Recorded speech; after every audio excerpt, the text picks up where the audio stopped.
Arbejdsmiljø er ikke bare regler og checklister. Det handler om ledelse.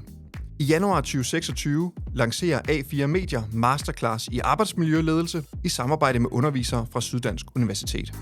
Som deltager får du ny viden og bliver klædt på teoretisk, men får også konkrete værktøjer til arbejdsmiljøledelse i hverdagen. Gå ind på a4medier.dk/agenda og læs mere om din mulighed for at deltage.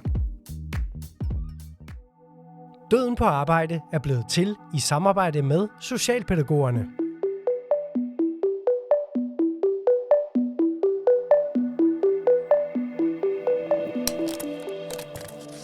I dag åbner jeg en sag fra Roskilde.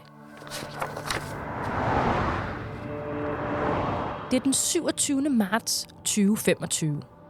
Klokken er 4 om natten, og Yamen Hussain Abu Swaid sidder i sin bil på vej mod den psykiatriske skadestue i Roskilde.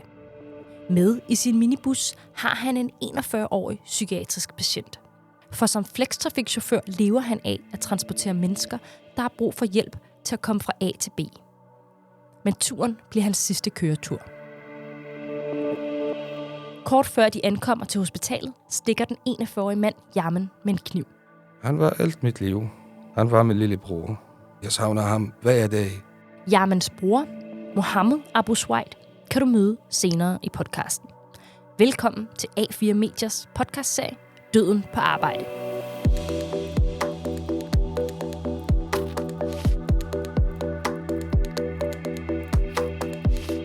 Døden på arbejde er serien, hvor vi i hvert afsnit dykker ned i en dødsulykke og stiller skarpt på, hvad vi kan lære, så det ikke sker igen.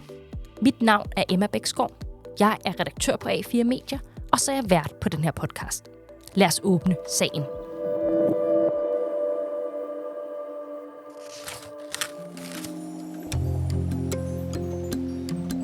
Philip Rosenholm, du er journalist her på A4 Medier. Og sammen så skal vi to kortlægge, hvad det er, der sker på Yamen Abu Swaids skæbnesvanger køretur. Til at starte med, vil du så ikke knytte nogle ord til, hvad det er, sagen egentlig handler om? Først og fremmest vil jeg mene, at det er en historie om en ung mand, hvis liv bliver taget fra ham, imens han bare passede sit arbejde. Men det er også en fortælling, der har antændt en større diskussion om arbejdsforholdene og sikkerheden blandt flextrafikchauffører. Kan du ikke til at starte med at forklare, hvad det egentlig vil sige at være flextrafikchauffør? Helt grundlæggende er en flextrafikchauffør en chauffør, der udelukkende kører ture, der er bestilt af det offentlige. Det kan være mennesker, der er syge og ikke er i stand til at transportere sig selv.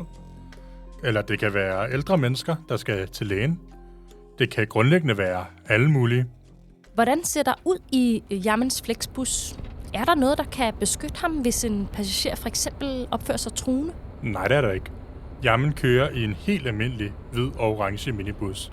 Det eneste, der adskiller denne her minibus fra alle mulige andre minibusser, det er, at der er sådan en trappemaskine på, som kan bruges, hvis man for eksempel sidder i kørestol. Der er faktisk ikke rigtig nogen krav til sikkerheden på de her busser. Alt det her, det er jo ikke helt uvæsentlig information for den videre fortælling. Hvornår får Yamen besked om, at han skal køre den her tur, der jo så ender med at blive hans sidste? Den 27. marts 0236. Der starter historien, så at sige.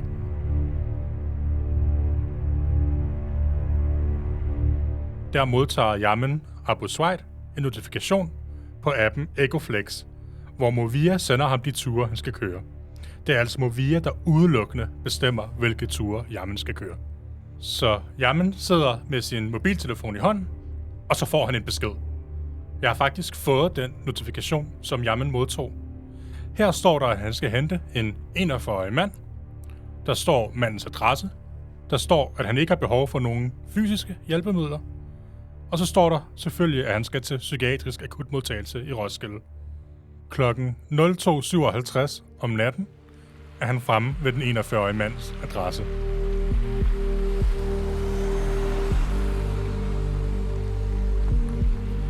Da han ankommer til adressen, finder han ud af, at mandens mor også skal med i bussen.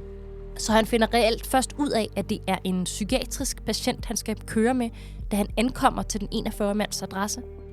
Ja, det er sådan, det normalt fungerer.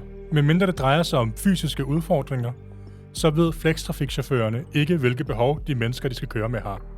De har derfor ingen muligheder for at tage særlige forholdsregler, når det for eksempel er psykiatriske patienter, de skal køre med. Ved vi, om Jamen før har følt sig utryg, når han kører ture? Er det noget, han har givet udtryk for? Nej, vi ved ikke specifikt, hvad Jamen tænkte. Men vi ved, at det er noget, mange andre flextrafikchauffører har råbt op om i årevis. For eksempel har fagbladet 3F i mange år skrevet om chauffører, der føler sig utrygge.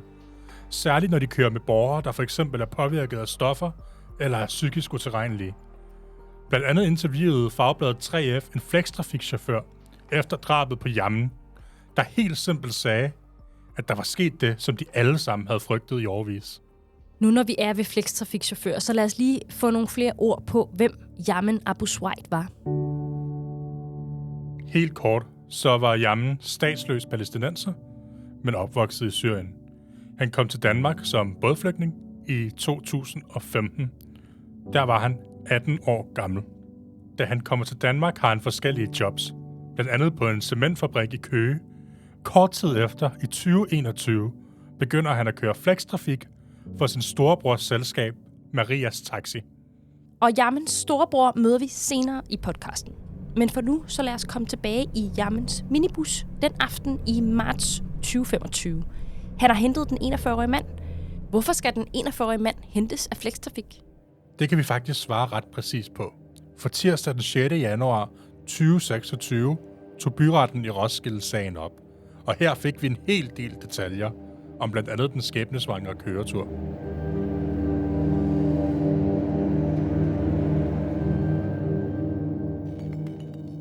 Det er moren, der har ringet til lægecentralen.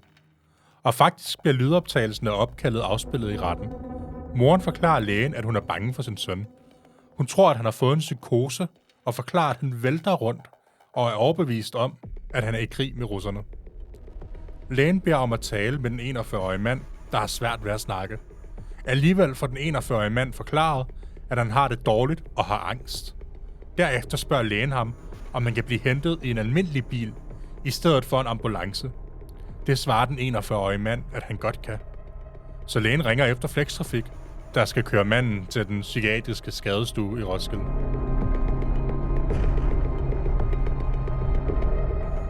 Moren fortæller også i retten, at den første del af køreturen forløber stille og roligt. Chaufføren Yamen og den 41-årige mand sluder endda en lille smule sammen. Men på et tidspunkt ændrer stemningen sig markant.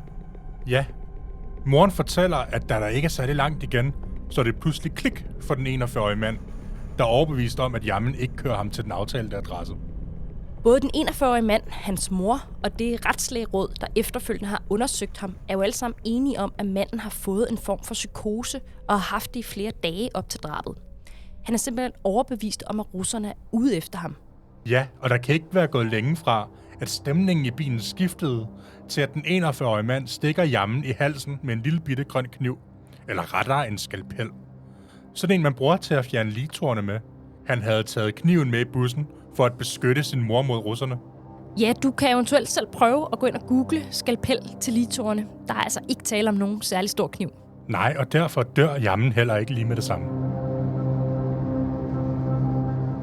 Yamen kører selv til hospitalet, imens han bløder voldsomt. Den 41-årige mor sidder ved siden af Yamen på passagersædet og prøver at stoppe blødningen. Kort tid efter han kommer frem til sygehuset, falder han om med et hjertestop, men bliver genoplivet. Der går 4 dage, før han dør af sine kvæstelser. Lad os lige tage et skridt væk fra gerningsstedet igen og lære den her 41-årige mand lidt bedre at kende.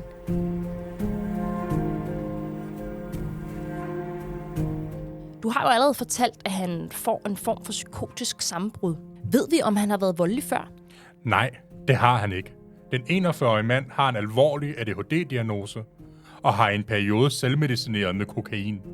Han siger dog selv, at han ikke har taget stoffer siden november 2024, og at han har fået hjælp fra et misbrugscenter. Men han har altså aldrig opført sig, som han gjorde i ugerne op til drabet, hvor han har haft det enormt dårligt, og han har også været indlagt i nogle dage. Hvad sker der med den 41-årige mand, efter han overfalder Yamen? I grundlovsforhøret fortæller han selv, at han går væk fra bussen og snitter sig selv med skalpellen over hele kroppen. Hvorfor gør han det?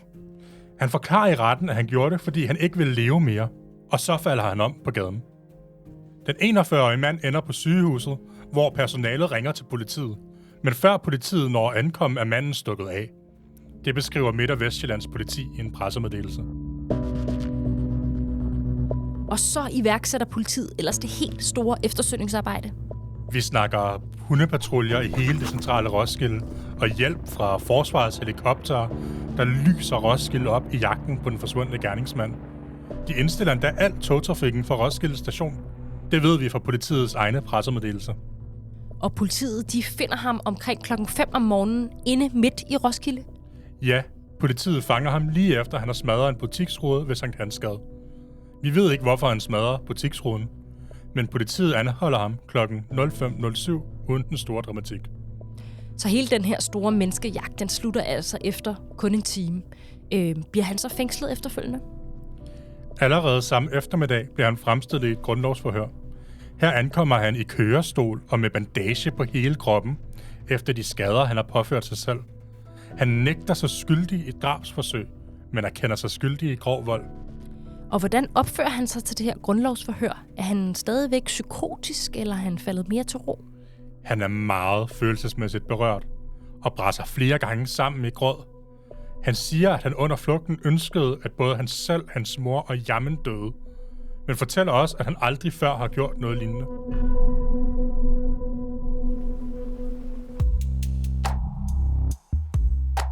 Allerede dagen efter drabet bliver han varetægtsfængslet og efterfølgende mentalundersøgt. Den 6. januar 2026 kommer han så for retten. På det her tidspunkt er han ikke længere psykotisk. Hvordan forholder han sig til det, der er sket? I retten forklarer den 41-årige mand, at han har fået det bedre siden drabet, og at han er utrolig ked af, hvad der er sket. Han fortæller, at han ikke kan huske noget som helst fra den periode, hverken i tiden før eller efter. Derfor kan han teknisk set ikke erklære sig skyldig. Alligevel er både forsvar og anklagerne enige i, at han bør få en anbringelsesdom, hvilket han også får. En anbringelsesdom betyder, at han idømmes tvungen psykiatrisk behandling på et særligt psykiatrisk fængsel.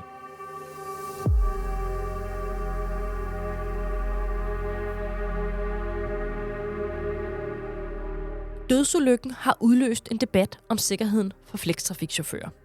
Kritikken går på, at det er uforsvarligt, når chaufførerne helt uden uddannelse og sikkerhedsforanstaltninger skal køre rundt med potentielt farlige mennesker i helt almindelige minibusser. En af kritikerne er Mohammed Abu Swaid. Mohammed, kan du ikke fortælle mig, hvem du er? Det er Mohammed Abu Swaid. Jeg kommer fra Syrien, men jeg er statsløs palæstinenser også. Jeg har 2 brødre, og 2 brødre, de bor også i Holbæk med, men det var Jamen, han blev død. Og nu jeg har kun en. Mohammed er altså Yamens storebror. Derudover er han vognmand, og han har selv været flextrafikchauffør. Faktisk var han Yamens chef, da ulykken skete.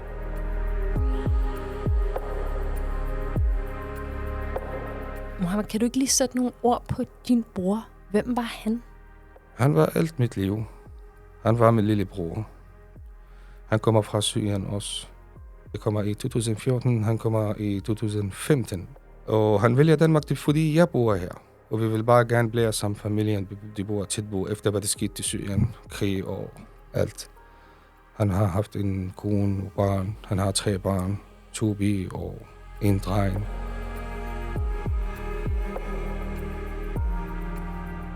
Hvad synes du, der skal til, for at din lillebrors død ikke er forgæves?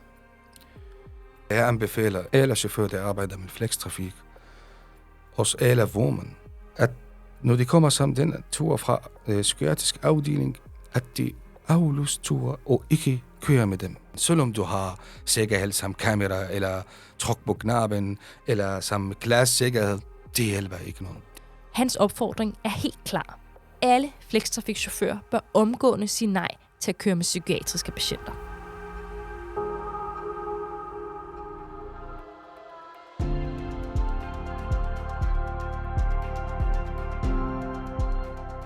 De 2 brødre kommer til Danmark i henholdsvis 2014 og 2015.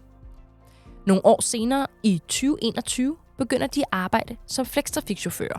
Og jeg bliver selvstændig og starter alene. Ja, så du har dit eget Flextrafik, ja. Ja, det var flextrafik som virksomhed, men det er taxakørsel alligevel, ja. Ja, og hvornår siger du åbner det? 2021. Både Mohammed og Yaman er glade for at køre med flextrafik. Og de fleste dage er gode, selvom de også en gang imellem oplever specielle situationer i bussen. Der var mange faktisk. Der er nogen, der vil bare gerne tisse inde i bussen, inde i bilen. Jeg siger, vi stopper på tankenstation, du må gerne bare bruge toilet. Han siger, nej, jeg vil bare tisse lige nu.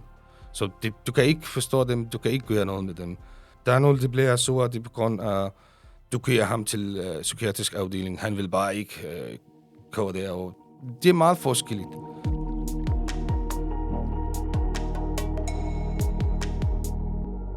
Når en flextrafikchauffør får en opgave, så får de ikke nødvendigvis at vide, at der er tale om en psykiatrisk patient. Ifølge Mohammed får de ofte kun at vide, at de skal hente en person på en adresse og for eksempel køre dem til en psykiatrisk skadestue. Der står derfor heller ikke noget om, hvilke psykiske udfordringer passagererne har. Og lige netop det, mener Mohammed, gør, at han ikke har nogen kontrol over, hvem det er, hans chauffør kører med, og dermed heller ikke, om det er sikkert for chaufførerne. De skriver ikke det hele om, for eksempel, hvis han har psykiatrisk, han er farligt. De skriver ikke noget.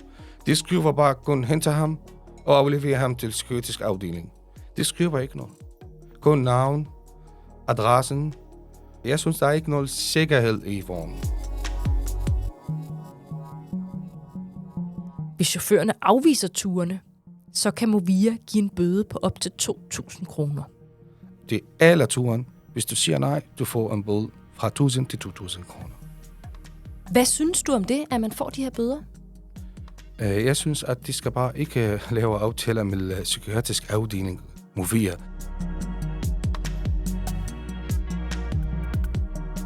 Når det er Movia, der bestemmer, hvem chaufførerne kører med, så må det også være dem, der bærer ansvaret, hvis de sender chaufførerne ud på køreture med passagerer, der kan være farlige, synes Mohammed. Men det er Arbejdstilsynet ikke enige i. De indstiller ham nemlig til en bøde på 73.800 kroner, fordi han som Yamens chef er ansvarlig for sikkerheden. Arbejdstilsynet nu, de siger, at jeg er vognmand, og jeg har ansvar på. Jeg kan ikke heller forstå, at hvordan det kommer ansvar til mig nu. Ikke til afdeling eller til Movia, at de har aftaler med dem.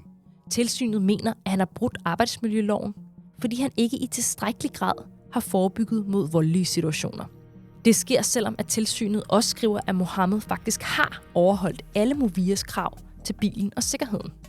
Derfor aner Mohammed heller ikke, hvad han mere kunne have gjort som arbejdsgiver. Jeg kan ikke forstå, at hvor man han har ansvar, hvor man han følger Movias kontrakt, hvad de siger, vi følger dem.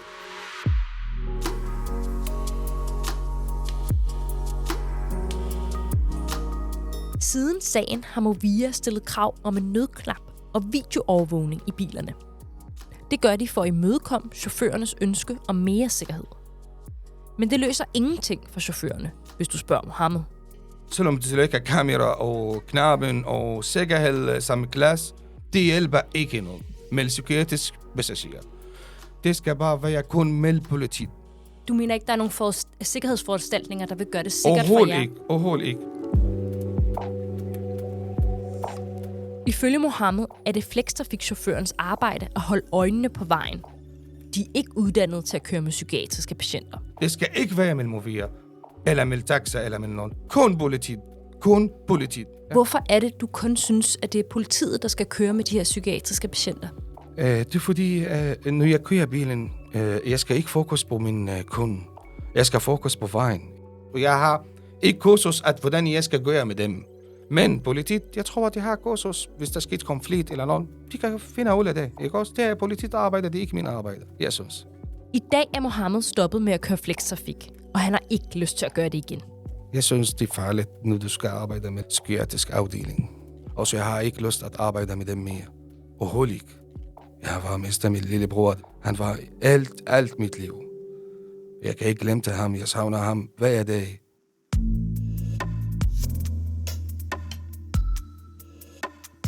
Sagen vækker undren hos 3F. De mener ikke, det er forsvarligt, at Yaman kørte alene med en psykiatrisk patient midt om natten. Er der ikke nogen, der har reageret på, at der skal være en transport på det tidspunkt? Er meget uforståeligt, ufatteligt. Jeg er stadigvæk af nogen opfattelse, at når det er, vi kører med sådan nogle potentielt farlige patienter, så er der ikke nogen, der skal udføre et arbejde alene. Sådan siger Jørgen Hedengran, der er forbundssekretær i 3F Transport. Ifølge 3F er det ikke fair, at Mohammed som arbejdsgiver står alene med ansvaret for ulykken. Det bør være et delt ansvar mellem arbejdsgiveren og Movia.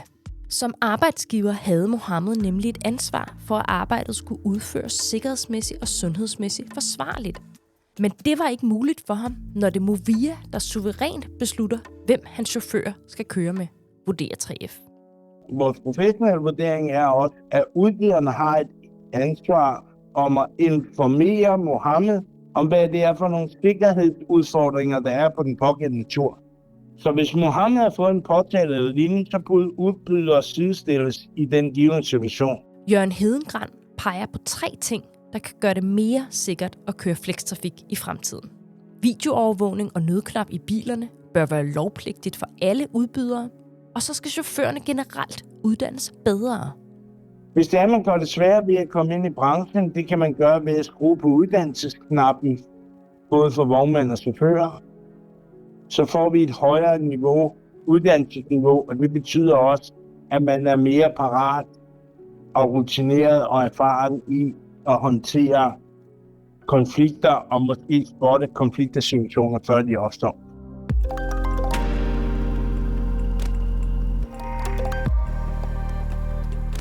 Hos Movia mener de ikke, at det generelt er farligt for flextrafikchauffører at køre med psykiatriske patienter. I et skriftligt svar til os skriver Per Gellert, mobilitetsdirektør i Movia. Den episode, der skete i marts måned 2025, er dybt tragisk, og jeg forstår, hvorfor det har skabt utryghed blandt nogle chauffører, der kører flextrafik. Men nej, det er ikke farligt at køre med flextrafik. Flextrafik kører hver eneste dag med psykiatriske patienter, herunder også børn. Og det er vigtigt at sige, at en psykiatrisk diagnose ikke er ensbetydende med, at man er voldelig. Man risikerer at stigmatisere en stor patientgruppe, hvis de ikke kan få hjælp til transport til og fra behandling, som de i øvrigt har lovkrav på. Samtidig ligger der i Movias patientbefordring altid en sundhedsfaglig visitation til grund for, at en patient visiteres til at køre med flextrafik. Den visitation sikrer netop, at flextrafikchauffører kan føle sig trygge. Sådan lyder det skriftlige svar fra Movia til os.